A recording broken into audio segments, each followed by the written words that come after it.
Hi friends, ఈరోజు వీడియోలో వచ్చేసి మనం 15 సంవత్సరాల పిల్లలకి గాగ్రాని ఎలా కట్ చేసుకోవాలి, స్టిచ్ చేసుకోవాలి అనేది చూద్దాము. వీడియోని స్టార్ట్ చేయబోయే ముందుగా మన ఈ వీడియోని ఫస్ట్ టైం చూస్తున్నట్లయితే ముద్ర వీడియోస్ ఛానల్ని సబ్స్క్రైబ్ చేసుకోండి. పక్కనే ఉన్న బెల్ బటన్ని క్లిక్ చేసినట్లయితే మనం కొత్త వీడియోస్ ఎప్పుడు పెట్టినా ముందుగా మీకు నోటిఫికేషన్ వస్తుంది. వీడియో నచ్చినట్లయితే లైక్ చేయండి, మీ ఫ్రెండ్స్కి షేర్ చేయండి. ఇప్పుడు మనం ఈ వీడియోని స్టార్ట్ చేసేద్దాం. ఇప్పుడు మనకు వచ్చేసి గాగ్రాని కట్ చేయడానికి ఇది వచ్చేసి పెద్ద పన్న కాబట్టి 3 మీటర్ల నెట్ క్లాత్ని తీసుకున్నాను. దీనికి లైనింగ్ కోసం మనకి ఈ గాగ్రా ఎలా అయితే వేస్తామో క్రాస్గా సేమ్ అలానే వేయాలి అనుకుంటే ఈ పీస్ ఎంత తీసుకున్నామో లైనింగ్ కూడా అంతే తీసుకోవాలి.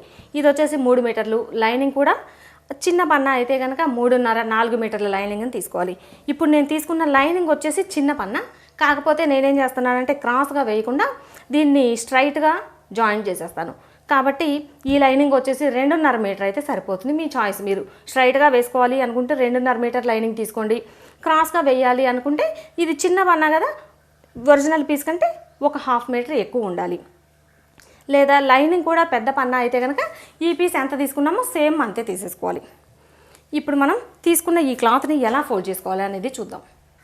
ఇప్పుడు వచ్చేసి మనం తీసుకున్న ఈ క్లాత్ని ఎలా ఫోల్డ్ చేయాలి అనేది చూద్దాం. చాలా ఎక్కువ మందికి వస్తున్న డౌట్ ఏంటంటే ఈ గాగ్రా పెద్దవాళ్ళకి అయితే కనుక మాకు జాయింట్ వేయకుండా అసలు సరిపోవట్లేదు, జాయింట్ లేకుండా వచ్చేట్టు చెప్పండి అక్క, గాగ్రా చాలా బాగుంటుంది అని చెప్పి. నార్మల్గా మనం తీసుకున్న ఈ 3 మీటర్ల క్లాత్కి అయితే మనం ఎప్పట్లా ఫోల్డ్ చేసేట్లయితే ఖచ్చితంగా జాయింట్ పడుతుంది ఈ క్లాత్ కూడా. కాకపోతే ఈరోజు వీడియోలో మనం అసలు జాయింట్ లేకుండా ఎలా కట్ చేసుకోవాలి అనేది చూద్దాము. ఫస్ట్ వచ్చేసి మనం తీసుకున్న ఈ 3 మీటర్ల క్లాత్ని 2 చివర్లు కలిపేసి డబుల్ ఫోల్డ్ చేసేసుకోవాలి.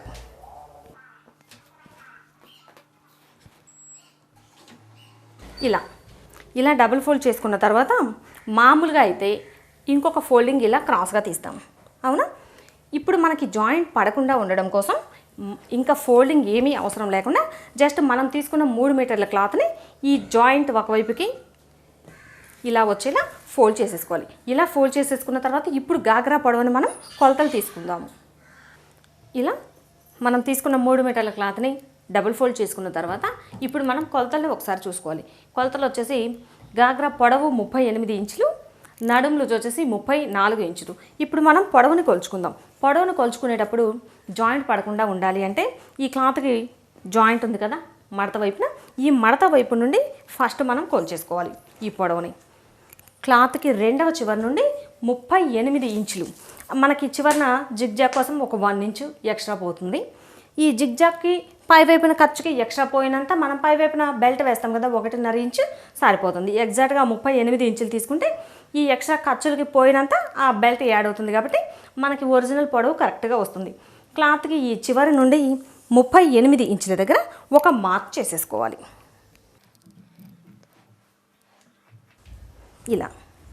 ఇలా మార్క్ చేసుకున్న తర్వాత ఇక్కడి నుండి నడుము లూజ్ని తీసుకోవాలి. నడుము లూజ్ వచ్చేసి 34 ఇంచులు. 34 ఇంచులకి గాగ్రాకి ఎలాస్టిక్ వేసుకోవాలి అంటే కొంచెం ఎక్స్ట్రా యాడ్ చేసుకోవాలి. ఎక్స్ట్రా మనం ఎంత యాడ్ చేసుకుంటే అప్పుడు ఎలాస్టిక్ వేసినప్పుడు ఇక్కడ బాగా చక్కగా కుచ్చిల్లా లూజ్ వస్తుంది. 34 ఇంచులకి 10 ఇంచులు ఎక్స్ట్రా ఖర్చు కోసం యాడ్ చేసుకుందాం. పెద్దవాళ్ళు కదా, కొంచెం ఎక్కువ లూజు ఉంటే బాగుంటుంది. 34కి 10 ఇంచులు కలిపితే 44 ఇంచులు. 44 ఇంచులకి డబుల్ ఫోల్డ్ మీద క్లాత్ తీసుకుంటున్నాం కాబట్టి సగం 22 ఇంచులు మనం నడుము లూజ్ కోసం తీసుకోవాలి. ఇక్కడ నుండి ఈ రెండో వైపున క్రాస్గా మనం 22 ఇంచుల దగ్గర మార్కింగ్ చేసేసుకోవాలి. ఈ మార్కింగ్ దగ్గర నుండి 22 ఇంచుల దగ్గరికి మార్క్ చేసుకోవాలి. ఇలా క్రాస్గా మార్క్ చేసేటప్పుడు ఇదిగోండి, నేనైతే 2-3 కలర్లు ట్రై చేశాను. మార్కింగ్ అయితే ఏమీ కనిపించట్లేదు, నెట్ క్లాత్ కదా. ఒకసారి జూమ్ చేసి చూపిస్తాను. ఇక్కడ నుండి ఇలా క్రాస్గా మార్క్ చేసేసుకోండి. ఇలా మార్క్ చేసిన తర్వాత ఇక్కడ నుండి మనకి పొడవు వచ్చేసింది కదా, ఇక్కడి నుండి 2వ చివరన పొడవు తీసుకోవాలి. ఇది మనకి ఎలా అడ్జస్ట్ అవుతుందంటే ఇటువైపున అయితే ఫోల్డింగ్ ఉంది కాబట్టి తీసేసాము, ఇటువైపున ఈ పొడవు మనం తీసుకునే క్లాత్ని బట్టి అడ్జస్ట్ అవుతుంది. 2వ చివరన మీకు జస్ట్ ఈ క్లాత్ని జరిపి చూపిస్తాను ఎంత పొడవు వస్తుంది అనేది. ఇక్కడ నుండి మనం తీసుకున్న ఈ 3 మీటర్ల క్లాత్కి ఈ మార్కింగ్ దగ్గర నుండి ఎగ్జాక్ట్గా 38 ఇంచులు సరిపోయింది. ఒకవేళ మీకు ఈ గాగ్రా పొడవు ఇంకా ఎక్కువ కావాలి అనుకుంటే కనుక ఇప్పుడు నేను 3 మీటర్లు తీసుకున్నాను కదా, ఇంకొక 1/2 మీటర్ ఎక్కువ తీసుకుంటే మీకు 40 ఇంచులు 42 ఇంచులు వస్తుంది. 40-42 ఇంచులు తీసుకోవాలి అంటే ఇక్కడ నుండి ఈ పొడవుని ఇంకొంచెం పైకి పెంచేసి ఆ 2-3 ఇంచులు ఇక్కడ నుండి ఇంకొంచెం ఇలా కిందకి జరిపేసుకొని నడుము లూజుని తీసుకుంటే సరిపోతుంది. అప్పుడు మనకేంటంటే చాలా ఈజీగా మధ్యలో ఎక్కడ జాయింట్ పడే అవసరం లేకుండా వస్తుంది. ఇక్కడ నుండి ఈ చివరికి 38 ఇంచులు వచ్చింది కదా క్లాత్కి కరెక్ట్గా.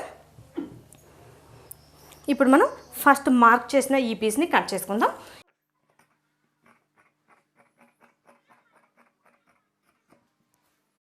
ఇలా కట్ చేసిన తర్వాత ఇప్పుడు మనకి ఈ క్లాత్ని కొంచెం ముందుకు జరిపే అవకాశం ఉంటుంది. ఇప్పుడు ఇక్కడి నుండి నేను ఎలా అయితే చూపిస్తానో టేప్ పెట్టి అలా మీరు కూడా మార్కింగ్ చేసేసుకోండి. ఫస్ట్ ఇక్కడ నుండి చివరి వరకు 38 ఇంచులని తీసాం కదా, అలానే ఈ క్లాత్కి కొంచెం జరిపి మధ్యలో మళ్ళీ 38 ఇంచుల దగ్గర ఒక మార్కింగ్ చేసేసుకోండి. ఇలా డాట్ పెట్టేసుకుంటే ఈ చివరన కూడా ఎక్కడ మనకి క్రాస్ రాకుండా వస్తుంది. ఇలా ఒక 2-3 చోట్ల 38 ఇంచుల దగ్గర.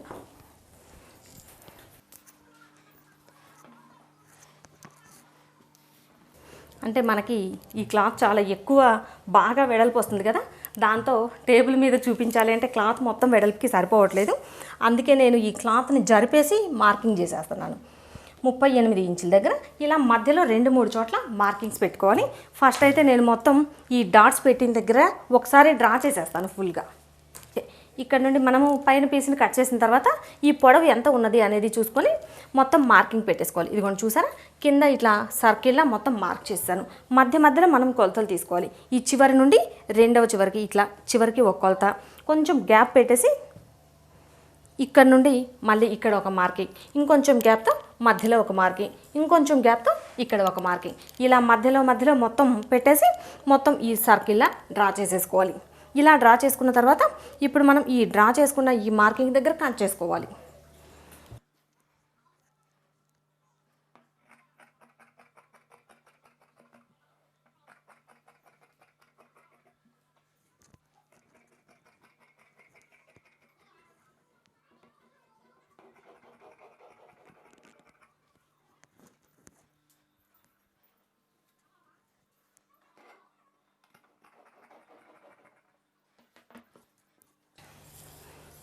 ఓకే, ఇలా కట్ చేసుకున్న తర్వాత ఈ జాయింట్ని కూడా ఓపెన్ చేసేసుకోవాలి. ఇది మనకి కావాలి అనుకుంటే ఈ జాయింట్ని ఓపెన్ చేసేసుకొని 2 పీసులు ఆపోజిట్లో వేసేసుకొని మళ్ళీ జాయింట్ చేసేసుకుంటే మనకి ఈ క్రాస్ అనేది చక్కగా వస్తుంది. కావాలనుకుంటే వేసుకోవచ్చు, లేదా ఇక అసలు జాయింట్ ఏమీ అవసరం లేదు అనుకుంటే ఈ జాయింట్ కూడా మనం మళ్ళీ కట్ చేసి ఓపెన్ చేసే అవసరం లేకుండా డైరెక్ట్గా వేసేసుకోవచ్చు. ఓకేనా, ఇప్పుడు నేనైతే మాత్రం ఈ పీస్ని కట్ చేసేస్తున్నాను.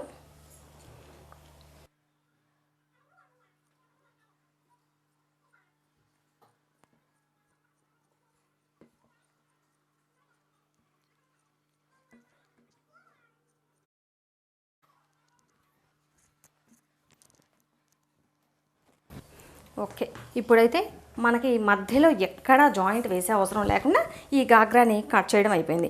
ఇలా కట్ చేసిన తర్వాత ఈ సైడ్ జాయింట్లు ఉన్నాయి కదా, సైడ్ ఈ ఎడ్జ్ వచ్చి ఒక పీస్ ఇటువైపుకి, రెండవ పీస్ వచ్చేసి రెండో వైపునికి వచ్చేలా వేసుకోవాలి. అప్పుడు మనకేంటంటే ఈ క్రాస్ కూడా చక్కగా అడ్జస్ట్ అవుతుంది. ఇలా 2 వైపులకి వచ్చేలా వేసేసుకొని మళ్ళీ మనం సైడ్స్ జాయింట్ చేసుకుంటే సరిపోతుంది. మనం గాగ్రా పీస్ని కట్ చేసాం కదా, కట్ చేసిన తర్వాత ఒకవేళ మీరు లైనింగ్ని కూడా సేమ్ గాగ్రాలానే కట్ చేసుకోవాలి అనుకుంటే ఇప్పుడు గాగ్రా పీస్ని ఎలా అయితే ఫోల్డ్ చేసామో సేమ్ అదే విధంగా లైనింగ్ కూడా ఫోల్డ్ చేసుకొని సేమ్ అదే ప్రాసెస్లో కట్ చేసుకోవాలి. చివరిన మాత్రం ఒక 1 ఇంచ్ లైనింగ్ తక్కువ కట్ చేయాలి. అప్పుడు మనకేమవుతుందంటే ఒరిజినల్ పీస్ కంటే ఈ పీస్ కొంచెం తక్కువగా ఉంటుంది, మనకి లోపల వైపు నుండి లైనింగ్ పీస్ కనిపించకుండా ఉంటుంది.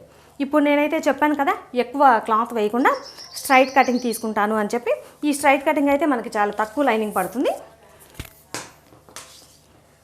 మనకి గాగ్రాకి ఎంతైతే పొడవు తీసుకున్నామో సేమ్ ఆ పొడవు కంటే ఒక 1 ఇంచ్ తక్కువ మార్క్ చేసేసుకోవాలి. 38 ఇంచులు తీసాం కదా, దీనికి వచ్చేసి 37 ఇంచులు తీసుకోవాలి.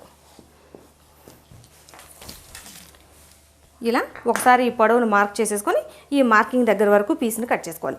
ఇలా నేనైతే డబుల్ ఫోల్డింగ్ మీద తీసుకుంటున్నాను. డబుల్ ఫోల్డింగ్ మీద అంటే ఫ్రంట్ పార్ట్ ఒక పీసు, బ్యాక్ పార్ట్ ఒక పీస్ వస్తుంది.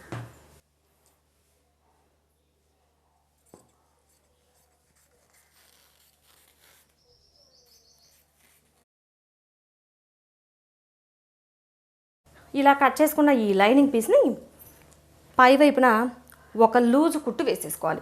ఎందుకంటే మనకి గాగ్రా పీస్కి ఎంతైతే నడుము లూజ్ ఉందో దానికి సరిపడా ఈ క్లాత్ని అడ్జస్ట్ చేసుకోవడం కోసం ఫస్ట్ ఈ 2 పీసులకి పై వైపున ఒక కుట్టు వేసేసుకుందాం. ఇలా కట్ చేసుకున్న లైనింగ్ పీస్కి పై వైపున లూజ్గా ఒక కుట్టు వేసేసుకోవాలి. వేసుకున్న ఈ కుట్టుని మనం కొంచెం ఇలా దగ్గరికి లాక్కుంటే ఈ థ్రెడ్ని తీసుకొని మనకి కుచ్చిళ్ళలా వస్తుంది.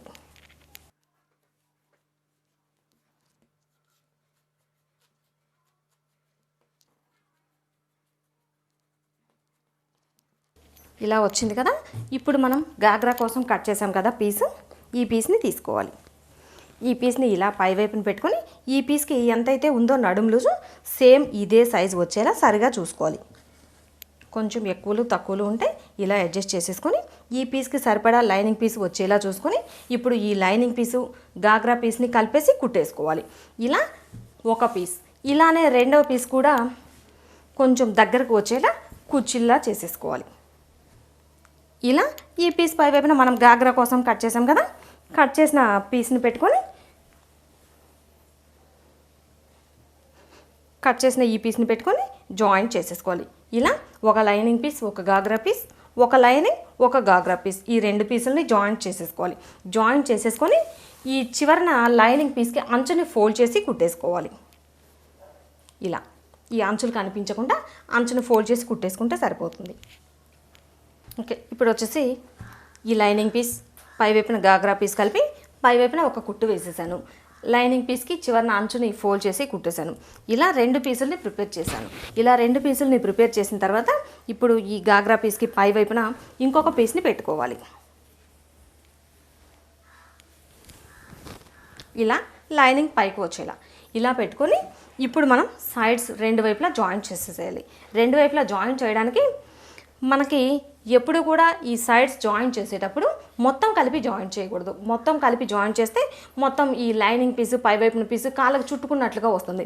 అందుకని ఈ గాగ్రా పీస్ ఇలా 2 పీసులు కలిపి ఇటువైపున జాయింట్ చేసేసుకోవాలి. ఫస్ట్ ఈ 2 పీసులని జాయింట్ చేసిన తర్వాత అప్పుడు ఈ గాగ్రా పీస్ని ఇలా లోపలికి పెట్టేసుకొని ఆ తర్వాత మళ్ళీ ఈ లైనింగ్ పీసులను రెండింటిని కలిపి సైడ్ జాయింట్ చేసేసుకోవాలి.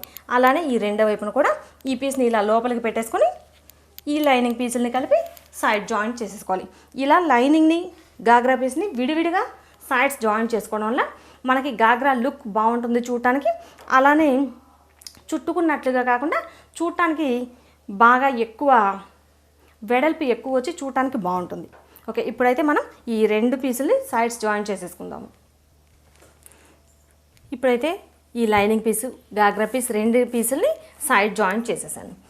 ఫస్ట్ మనం సైడ్ జాయింట్ చేసేటప్పుడు ఇలా గాగ్రా పీసుల్ని రెండింటిని జాయింట్ చేసేసుకోవాలి విడిగా. ఇలా జాయింట్ చేసుకున్న తర్వాత ఈ పీస్ని ఇలా లోపలికి జరిపేసుకొని ఆ తర్వాత మనం లైనింగ్ పీస్ని జాయింట్ చేసుకోవాలి. అప్పుడు మనకి ఈ గాగ్రా వచ్చేసి కంఫర్ట్గా వస్తుంది.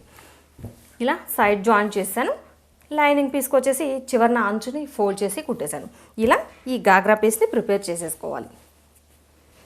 ఇప్పుడు మనం కుట్టిన ఈ గాగ్రాని తిరగేసుకోవాలి. ఇలా తిరగేసుకున్న తర్వాత ఇప్పుడు పై వైపున బెల్ట్ జాయింట్ చేసుకోవాలి. బెల్ట్ జాయింట్ చేసుకోవడానికి ఈ పీస్కి ఎంతైతే ఉందో నడుము లూజ్ను ఇదే నడుము లూజ్ని బెల్ట్ పీస్ కోసం తీసుకోవాలి. ఇప్పుడు నేనైతే 3 ఇంచులు బెల్ట్ పీస్ కోసం తీసుకున్నాను. మనకి నెట్ కదా, ఒకటే నెట్ వేసినా బాగుండదు, ఒకటే లైనింగ్ పీస్ వేసినా బాగుండదు. అందుకని చెప్పి లైనింగ్ పీస్ నెట్ పీస్ రెండింటినీ కలిపి ఇలా స్ట్రైట్గా కుట్టు వేసాను. ఇలా కుట్టు వేసేసి ఒక చివరన అంచుని ఇలా ఫోల్డ్ చేసి కుట్టేసుకుంటే మనకి ఈ బెల్ట్ జాయింట్ చేసుకునేటప్పుడు ఈజీగా వస్తుంది. ఓకేనా, ఇప్పుడు ఈ నడుము లూజుకు సరిపడా ఈ పీస్ని తీసుకోవాలి.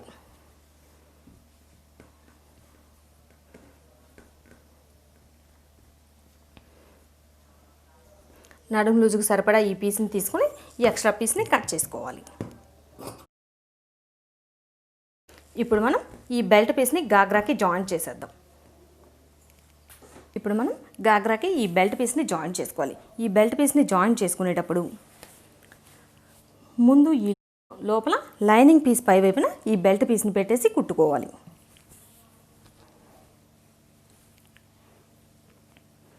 ఇలా పెట్టి జాయింట్ చేసేసుకుంటే మనం ఈ బెల్ట్ పీస్ని పై వైపునకి ఫోల్డ్ చేసేసుకోవచ్చు.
ఇలా లోపల వైపు నుండి బెల్ట్ పీస్ని జాయింట్ చేసిన తర్వాత ఇప్పుడు ఈ ఎక్స్ట్రా పీస్ని పై వైపునకు తీసుకొని మనం ఆల్రెడీ అంచుని ఫోల్డ్ చేసి కుట్టేసాం కదా, ఈ ఖర్చు ఇలా పై వైపునకు పెట్టుకొని ఈ పీస్కి పై వైపున ఇలా బెల్ట్ పీస్ని ఫోల్డ్ చేసేసి ఇంకొక కుట్టు వేసుకోవాలి.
ఇలా మొత్తాన్ని స్టిచ్ చేసిన తర్వాత మధ్యలో కొంచెం గ్యాప్ ఉంచుకున్నట్లయితే ఒకటి లేదా 1.5 ఇంచ్ ఈ గ్యాప్లో నుండి మనం ఎలాస్టిక్ ఎక్కించుకోవడానికి వీలుగా ఉంటుంది.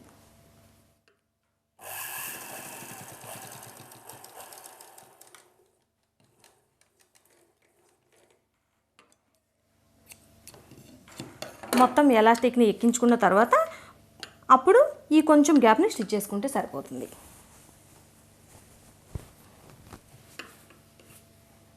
ఇప్పుడైతే మనకి ఈ బెల్ట్ని స్టిచ్ చేయడం కంప్లీట్ అయిపోయింది. ఇలా ఈ బెల్ట్ని స్టిచ్ చేసిన తర్వాత మనం ఫస్ట్ నడుము లూజు ఎక్స్ట్రా ఖర్చు కాకుండా ఒరిజినల్ నడుము లూజు ఎంతైతే తీసుకున్నామో అదే సైజులో ఎలాస్టిక్ని తీసుకోవాలి.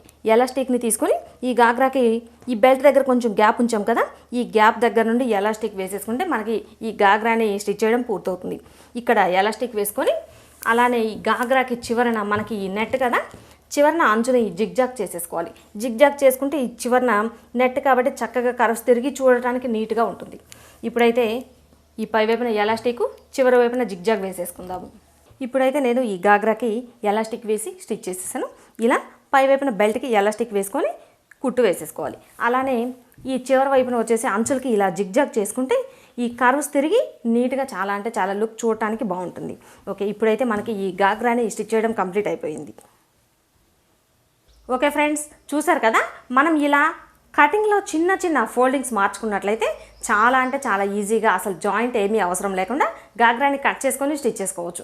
చూసారు కదా, వీడియో నచ్చినట్లయితే లైక్ చేయండి, మీ ఫ్రెండ్స్కి షేర్ చేయండి, మన ముద్ర వీడియోస్ ఛానల్ సబ్స్క్రైబ్ చేసుకోండి. పక్కనే ఉన్న బెల్ బటన్ని క్లిక్ చేసినట్లయితే మనం కొత్తగా వీడియోస్ ఎప్పుడు అప్లోడ్ చేసినా ముందుగా మీకు నోటిఫికేషన్ వస్తుంది.